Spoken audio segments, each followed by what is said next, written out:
देखो 1 और 2 पढ़ने के बाद हम लोग एक फंक्शन का और एक बहुत इंपॉर्टेंट कॉन्सेप्ट देखें। देखो ये कॉन्सेप्ट होता है इनवर्स फंक्शन। इनवर्स फंक्शन, देखो ध्यान दो,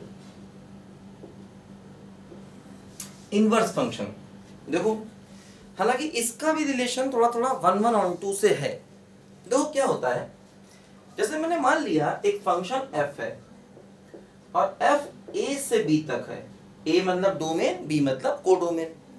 तो फंक्शन a से b तक है, ठीक। और ये फंक्शन 1 भी है और ऑन टू भी है, मान लिया। मतलब ये जो फंक्शन है वो कैसा है बोलो, बाइजेक्टिव है। बाइजेक्टिव यानी ये फंक्शन 1 भी है और ऑन टू भी है अगर f a से b तक है और कैसा है बोलो 1 एंड ऑन टू। देखो ध्यान दो, अगर फंक्शन 1 ऑन टू होता है तो ऐसे केस में इसका जो इनवर्स है वो एग्जिस्ट करता है। एग्जिस्ट मतलब जो f इनवर्स है वो एग्जिस्ट करता है। और देखो ये जो f इनवर्स है ये होता है b से लेकर के a तक, उल्टा। जैसे मान लीजिए f अगर a से b है तो इसका जो इनवर्स होगा वो हमेशा b से a तक होगा, उल्टा, है ना। ध्यान देना, तो जो f इनवर्स है इसी को बोलते हैं इनवर्स फंक्शन। और ये इनवर्स फंक्शन कब मिलता है, जब फंक्शन 1 भी होता है और ऑन टू भी होता है, ध्यान रखना। और ध्यान देना जो f इनवर्स होता है उसमें ये आपस में इंटरचेंज हो जाते हैं। मतलब जो डोमेन था वो कोडोमेन बन गया। एक्चुअली देखो जो कोडोमेन है वो डोमेन बन गया। एक्चुअली होता क्या है, ये फंक्शन हमेशा ऑन टू होगा तभी इसका इनवर्स आएगा, और जब ऑन टू होगा तो इसी को हम रेंज भी कह सकते हैं, है ना। क्योंकि अगर ये फंक्शन ऑन टू होगा तभी इसका इनवर्स आएगा। और मतलब अगर ये ऑन टू है इसका इनवर्स आ रहा है तो इसी को हम रेंज भी कह सकते हैं, क्योंकि ऑन टू में कोडोमेन बराबर क्या होता है, रेंज। अच्छा एक बात और ध्यान रखना, जो f इनवर्स है वो भी हमेशा बाइजेक्टिव होता है। मतलब f इनवर्स हमेशा बाइजेक्टिव होता है, अपने आप से होता है, आपको करना नहीं पड़ता। ध्यान दो, मतलब अगर f बाइजेक्टिव है तो उसका इनवर्स आएगा और इनवर्स हमेशा ही बाइजेक्टिव होगा। मतलब हम ऐसा कह सकते हैं कि जैसे ये इसका डोमेन है और ये इसका रेंज। रेंज क्यों, क्योंकि ये ऑन टू है और ऑन टू में कोडोमेन और रेंज क्या होता है, बराबर होता है। तो ये इसका डोमेन और ये इसका रेंज। इसमें क्या हुआ, ये इसका डोमेन और ये इसका रेंज। मतलब देखो डोमेन और रेंज आपस में बदल जाते हैं फंक्शन में, और इनवर्स फंक्शन निकालते समय डोमेन और रेंज आपस में बदल जाते हैं, ये बात ध्यान दो, ठीक है। देखो हम लोग एग्जांपल की हेल्प से समझे। जैसे मान लो हमने एग्जांपल लिया, एक सेट A है और A में कुछ एलिमेंट्स हैं A B C। मान लो दूसरा सेट B है और यहाँ पर एलिमेंट्स हैं 1 2। मान लिया मैंने f एक फंक्शन है A से लेकर B तक है, और देखो f ये है, f है A,1 B,2 और C,2। मान लो ये f है ना। अब कहेगा कि find f inverse if exist, मतलब f इनवर्स निकालो अगर ये एग्जिस्ट करे तब। देखो क्या होगा, सबसे पहले ये चेक करो क्या ये फंक्शन 1 ऑन टू है। देखो चेक करने का तरीका अपना वही, जैसे मान लो ये सेट A है और ये सेट क्या है बोलो B। A में क्या क्या है बोलो, A है, B है, C है। B में क्या क्या है बोलो, 1 है, 2 है। क्या हुआ देखो, A1 A गया 1 पर, B2 B गया 2 पर, C फिर से 2 पर गया।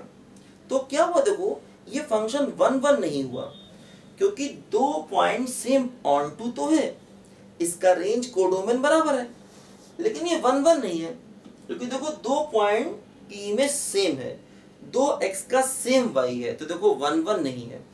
इसका मतलब देखो ये हुआ कि इसका इनवर्स नहीं निकल पाएगा, क्योंकि जो फंक्शन है देखो वो 1 नहीं है, नॉट 1।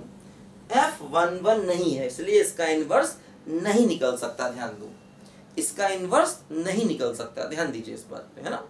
तो जब इनवर्स नहीं निकलेगा तो उसको निकालना क्या, जब इनवर्स निकलेगा तब निकालेंगे। देखो ध्यान दो, जैसे मान लो हम एग्जांपल थोड़ा बदलें, मान लीजिए अपने पास ये सेट है ए और इसमें है ए बी सी, और मान लीजिए ये बी है, इसमें है 1 2 4, और मान लीजिए फंक्शन है ना, फंक्शन है मान लीजिए ए से लेकर बी तक, और ऐसे है a, 2 b, 4 और c, 1। मान लीजिए ये फंक्शन ऐसे है। अब देखो ध्यान दो, इसमें सेट a क्या है बोलो, a है a b c, b क्या है बोलो, b है 1 2 4। देखो a जा रहा है 2 पर, b जा रहा है 4 पर, और c जा रहा है 1 पर, ऐसा है देखो f में। अब देखो ये फंक्शन 1 1 भी है, ऑन टू भी है। 1 1 क्यों, देखो अलग अलग x का अलग अलग y। ऑन टू क्यों है, देखो इसका कोडोमेन है 1 2 4 और यही इसका रेंज भी है, तो रेंज कोडोमेन के बराबर है, तो ये फंक्शन 1 1 भी है, ऑन टू बाइजेक्टिव है। अब देखो जब ये बाइजेक्टिव है तो इसका इनवर्स आएगा, f इनवर्स एग्जिस्ट करेगा। कैसे होगा, देखो f इनवर्स होगा b से लेकर के a तक, है ना, फ्रॉम b टू a, ठीक। अच्छा f इनवर्स में होगा क्या, f इनवर्स में इसका उल्टा हो जाएगा। देखो जैसे ये a2 है ना, तो इसका उल्टा हो जाएगा 2a, ये b4 है, इसका उल्टा हो जाएगा 4b, ये c1 है, इसका उल्टा हो जाएगा 1c। मतलब जो x थे वो y बन गए और जो y थे वो x बन गए, है ना। मतलब डोमेन और रेंज आपस में क्या हो गया बोलो, इंटरचेंज, जब हमने f इनवर्स को निकाला तब, ठीक। तो ये बात ध्यान देना, इस तरीके से f इनवर्स निकालते हैं। अब देखो जैसे कई सारे एग्जांपल आते हैं, जैसे ये एग्जांपल तो एक्चुअली जो f दिया था वो ऑर्डर्ड पेयर में दिया था ना, इसको कहते हैं ऑर्डर्ड पेयर। बताया था मैंने आपको स्टार्टिंग में कि इस प्रकार के जो टर्म होते हैं a2 b4 c1, इनको बोलते हैं ऑर्डर्ड पेयर। मतलब पेयर का मतलब दो चीजें, तो ये f ऑर्डर्ड पेयर की फॉर्म में दिया था, तब हमने f इनवर्स को निकाल लिया। अब कई बार जो f होता है देखो वो x y में दिया जाता है, तो हम f इनवर्स कैसे निकालेंगे, देखो हम लोग समझे ध्यान से। देखो क्या होता है, मान लीजिए हमें एक एग्जांपल दिया गया, f from r to r fx equal to 3x minus 4, ये फंक्शन दिया गया, और हमसे कहा जाएगा कि find f inverse if exist. अगर ये एग्जिस्ट कर रहा है तो f इनवर्स बताइए क्या होगा। देखो ध्यान दो, सबसे पहले ध्यान दो, देखो ये r से r में लीनियर फंक्शन है। मैंने बताया था अगर फंक्शन r से r में है और लीनियर है तो वो हमेशा 1 1 होता है और ऑन टू होता है, मतलब बाइजेक्टिव होता है ना। तो ये फंक्शन देखो बाइजेक्टिव है, जो फंक्शन दिया गया है 3x माइनस 4, ये फंक्शन कैसा है बोलो, बाइजेक्टिव है, क्योंकि ये r से r में लीनियर फंक्शन है, और ऐसा फंक्शन क्या होता है, हमेशा बाइजेक्टिव होता है। ध्यान दो, अब देखो इसको प्रूव कर चुके हैं पहले भी हम लोग कई बार, ऐसा फंक्शन हमेशा बाइजेक्टिव होता है। देखो मतलब 1 1 भी होगा और ऑन टू भी होगा। देखो अब इसका जब हम f इनवर्स निकालेंगे तो देखो f इनवर्स में इन दोनों को इंटरचेंज करेंगे, तो जब इंटरचेंज करेंगे तब भी देखो वही रहेगा, इसका a b को इंटरचेंज करोगे तब भी वही रहेगा। अब देखो f इनवर्स निकालते कैसे, इस बात को समझो। अगर ये इस प्रकार में x में दिया जाए, देखो उसका तरीका ये होता है, जैसे हमें क्या दिया गया, हमें दिया गया है y बराबर 3x माइनस 4, ये हमें दिया गया, हमें y की वैल्यू x के टर्म में दी गई है। अब देखो आप याद करो, जो रेंज निकालने का थ्योरी वाला मेथड था वो क्या था, उसमें हम x को y के टर्म में निकाला करते थे, यहाँ भी वही करेंगे। देखो यहाँ से 3x बराबर हो गया y प्लस 4, x की वैल्यू क्या बन गई बोलो, y प्लस 4 बाई 3। तो देखो ध्यान देना, जब आप x की वैल्यू y के टर्म में निकालते हैं, लेकिन कब? पहले चेक करो ये बाइजेक्टिव होना चाहिए तब। तो पहले चेक किया ये बाइजेक्टिव है ना, क्योंकि r से r में और डिग्री का पॉलिनोमियल हमेशा क्या होता है? बाइजेक्टिव। अब आपने x की वैल्यू को y के टर्म में निकाल दिया। देखो ध्यान दो, x की वैल्यू को y के टर्म में निकाल दिया। अब दो क्या करेंगे, जैसे हमको मालूम है y बराबर होता है fx, तो x बराबर क्या होता है? f इनवर्स y होता है। ध्यान दो, तो जब हमने x को y के टर्म में निकाल दिया, अब हम x की जगह पर लिख देंगे f इनवर्स y। ध्यान दो ऐसे, ये डेफिनेशन याद रखना हमेशा, y बराबर fx, तो x को लिख सकते हैं f inverse y। f inverse y का मतलब इसका उल्टा फंक्शन।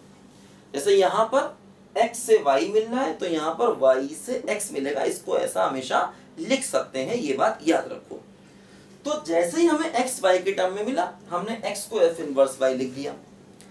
इसी को बोला जाता है इनवर्स फंक्शन। जो f इनवर्स y मिला है, देखो इसी को हम बोलते हैं इनवर्स फंक्शन। एक बात और ध्यान दो कि जैसे अब यहाँ पर दोनों तरफ ये y के टर्म में है, हम चाहें तो दोनों तरफ इसको x के टर्म में फिर से लिख सकते हैं, ऐसा भी हम लिख सकते हैं, कोई दिक्कत नहीं, कोई गलती नहीं है, क्योंकि फंक्शन में आप दोनों तरफ वेरिएबल को बदल सकते हो। जैसे y था, x लिख दिया y की जगह पर, आप उसकी जगह पर z भी लिख सकते हो, u भी लिख सकते हो, v जो भी आप मर्जी हो लिख सकते हो। ध्यान दो, ठीक। तो ये इनवर्स को निकालने का प्रोसीजर है, ध्यान रखना। क्या करते हैं, x की वैल्यू को y के टर्म में निकालो। अब देखो ऐसा हर जगह पॉसिबल नहीं होता कि आप हर बार x की वैल्यू y के टर्म में निकाल पाए। तो जहां पर आप x की वैल्यू y के टर्म में नहीं निकाल पाएंगे, वहां पर हम ये बोलेंगे इनवर्स नहीं निकल पा रहा, बात खत्म हो गई, है ना। तो जैसे मान लो कुछ ऐसी टफ इक्वेशन दे दी जाए जहां पर आप x y के टर्म में ना निकाल पाए, ऐसा भी हो सकता है, तो वहां पर वो हमसे इनवर्स पूछेगा भी नहीं क्या होता, ध्यान देना, ठीक है। देखो ध्यान दो, तो क्या करना है, x की वैल्यू y के टर्म में निकालना है, x को लिख देना है f इनवर्स y, और फिर हम चाहें तो ऐसे ही रखें, ये भी सही है, और चाहें तो दोनों तरफ वापस x के टर्म में उसको हम बदल दें। देखो ध्यान दो,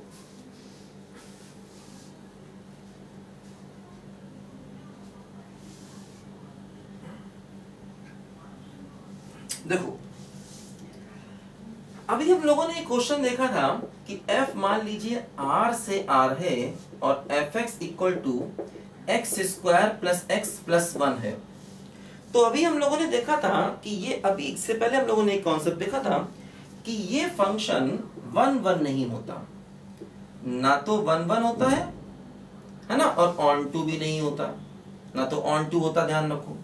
तो इसका इनवर्स एग्जिस्ट नहीं करेगा, f inverse does not exist, इसका इनवर्स एग्जिस्ट नहीं करेगा, ध्यान दो, है ना। ना तो ये फंक्शन 1 1 होता है, ना ही ऑन टू होता, तो इसका इनवर्स नहीं निकल सकता। लेकिन देखो फिर हमने देखा था कि अगर हम इसको ऐसे कर दें, माइनस इन्फिनिटी से -1/2 से लेकर के 3/4, तो हमने देखा था इस केस में ये फंक्शन 1 1 भी हो जाता है और ऑन टू भी हो जाता है। अभी हम लोगों ने देखा था अगर हम डोमेन को चेंज कर दें, क्या कर दें, डोमेन को माइनस इन्फिनिटी से -1/2 कर दें और कोडोमेन को कर दें 3/4 से इन्फिनिटी, तो उसमें ये फंक्शन 1 1 भी हो जाता और ऑन टू भी हो जाता, ध्यान दो। अब इसका मतलब इस क्वाड्रेटिक का इनवर्स हम निकाल सकते हैं, है ना। इसका इनवर्स नहीं निकाल पाए क्योंकि ये 1 1 ऑन टू नहीं था, लेकिन इस वाले क्वाड्रेटिक का इनवर्स हम लोग निकाल सकते हैं, ध्यान दो। देखो अब क्या करेंगे, काफी अच्छा क्वेश्चन है, ध्यान दो सब बच्चे यहाँ पर।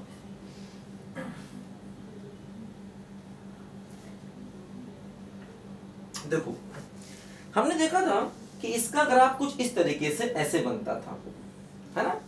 इसका वर्टेक्स आता था -1/2, 3/4, और इसका ग्राफ कुछ देखो ऐसे करके बनता था इस फंक्शन का, है ना। तो मैंने बताया था कि इस डोमेन में और कोडोमेन में ये फंक्शन क्या हो जाता है, बोलो, बाइजेक्टिव हो जाता है, मतलब ये 1 1 भी हो जाता है और ऑन टू भी हो जाता है, ये मैंने आपको बताया था, ठीक है। तो जैसे मान लो अगर ये क्वेश्चन आएगा तो ये वाला पार्ट प्रूफ करना पड़ेगा। ऐसे मान लो इसका इनवर्स निकालने को आएगा, तो पहले आप ये बताओगे कि आखिर ये फंक्शन बाइजेक्टिव है तो क्यों है, पहले आप ये बात शो करोगे, ध्यान रखना है ना। इसको 1 1 भी करना पड़ेगा और इसको ऑन टू ग्राफ से भी कर सकते हो। देखो इसका ग्राफ बनाएंगे तो मैंने क्या बताया था कि -1/2 से -1/2, तो देखो इसका ग्राफ ऐसे बनेगा, आधा ग्राफ बनता है इसका, है ना। देखो ये वर्टेक्स होता है -1/2, 3/4, मतलब ये डिस्टेंस हो जाती है 1/2 और ये डिस्टेंस कितनी होती है बोलो 3/4, है ना। तो ये पूरा ग्राफ नहीं है क्योंकि डोमेन क्या है -∞ से -1/2, तो आधा ग्राफ देखना। अब देखो ये फंक्शन 1 1 है, x के पैरेलल लाइन ड्रॉ करोगे, एक ही पॉइंट पर काटेगा, तो क्या हो गया 1 1। और जो इसका रेंज है, देखो रेंज क्या है बोलो 3/4 से इन्फिनिटी। रेंज देखो y की वैल्यू मिनिमम क्या है 3/4 से क्या हो जाएगी इन्फिनिटी, तो मतलब ये कोडोमेन के बराबर है, तो ये ऑन टू भी है। तो इस डोमेन में, इस कोडोमेन में ये फंक्शन 1 1 भी है और ऑन टू भी है। ये बात देखो यहाँ से प्रूव हो रही है, ग्राफ से प्रूव हो रही है, ठीक है। रेंज देखो 3/4 से इन्फिनिटी, और अगर x के पैरेलल लाइन ड्रॉ करोगे एक पॉइंट पर ही काटेगा, तो ये फंक्शन 1 1 भी है, ऑन टू भी है। अब देखो इस फंक्शन का इनवर्स क्या होगा, उल्टा, ये हो जाएगा 3/4 इन्फिनिटी से लेकर के -∞ -1/2। ए बी एफ इनवर्स में क्या होगा, उल्टा हो गया, चेंज हो गया, ठीक। मतलब x यहां से आएगा और y ये होगा। अब देखो इनवर्स निकालना कैसे जाए, देखो तरीका क्या है, तरीका ये है कि y बराबर x² + x + 1 है। अब तरीका देखो वही है कि आप x की वैल्यू को y के टर्म में निकालो, है ना। क्या करना है, x की वैल्यू को y के टर्म में निकालो। कैसे निकालेंगे, देखो a हो गया 1, b हो गया 1, c क्या हो गया 1 - y, x क्या हुआ बोलो -b + -√b² -4ac और अपॉन 2a, ठीक। ऐसे हुआ, सिंप्लीफाई करो, क्या हुआ देखो +-√4y - 3/2, ध्यान दो। अब देखो समस्या यहाँ पर ये आई कि x की दो वैल्यूज आ रही हैं, देखो ध्यान। अब जब x की दो वैल्यूज आ रही हैं तो हमें कोई एक लेनी है, दोनों नहीं लेनी है। कौन सी लेनी है, देखो क्या हो रहा है, x क्या था, x का मतलब इस फंक्शन का डोमेन, देखो x क्या था, x -1/2 से कम था। x का मतलब इस फंक्शन का डोमेन, और x क्या था, देखो डोमेन -1/2 से -∞। देखो ध्यान दो, यहां से जो दो वैल्यूज आ रही, देखो एक ये वैल्यू है -1/2 प्लस √4y - 3/2, एक वैल्यू देखो ये अलग अलग कर दिया। और देखो दूसरी वैल्यू क्या है, -1/2 माइनस √4y - 3/2। एक बार प्लस साइन लोगे तो ये आएगा, माइनस साइन लोगे तो ये आएगा, देखो यहाँ प्लस माइनस है, ठीक। तो अब देखो ये जो वैल्यू है, आप -1/2 में कुछ जोड़ रहे हैं, तो -1/2 में कुछ जोड़ेंगे तो ऑब्वियसली जो रिजल्ट आएगा वो -1/2 से ज्यादा आएगा, मतलब x, ये वैल्यू किसकी है, x की है, तो x -1/2 से ज्यादा हो जाएगा, जो नहीं चाहिए। हमें क्या चाहिए, x -1/2 से कम चाहिए। तो देखो जब आप माइनस साइन लोगे तो -1/2 है, उसमें से कुछ घटाओगे, तो -1/2 में से कुछ घटाओगे तो x की वैल्यू क्या होगी, -1/2 से और कम हो जाएगी। तो यही हमें चाहिए, क्योंकि x की वैल्यू -1/2 से कम है, तो ये वाला x हमें चाहिए, ध्यान दो, है ना। तो जब दो x आते हैं तो दोनों नहीं लेने होते, देखना पड़ता है इस फंक्शन का डोमेन क्या था। तो हमें देखो जो x की वैल्यू चाहिए है वो ये वैल्यू देखो हमें चाहिए है क्या, -1/2 माइनस √4y - 3/2, और x को क्या लिख देंगे बोलो, f इनवर्स y लिख देंगे, ध्यान दो, -1 माइनस 4y - 3/2। तो देखो ये बन गया हमारा इनवर्स फंक्शन का आंसर। हाँ, दोनों तरफ y की जगह x भी लिख सकते हो, है ना। तो देखो ये हमारा बन गया इनवर्स फंक्शन का आंसर, y की प्लेस पर दोनों जगह आप x को भी लिख सकते हो, ध्यान दो, ठीक बात है।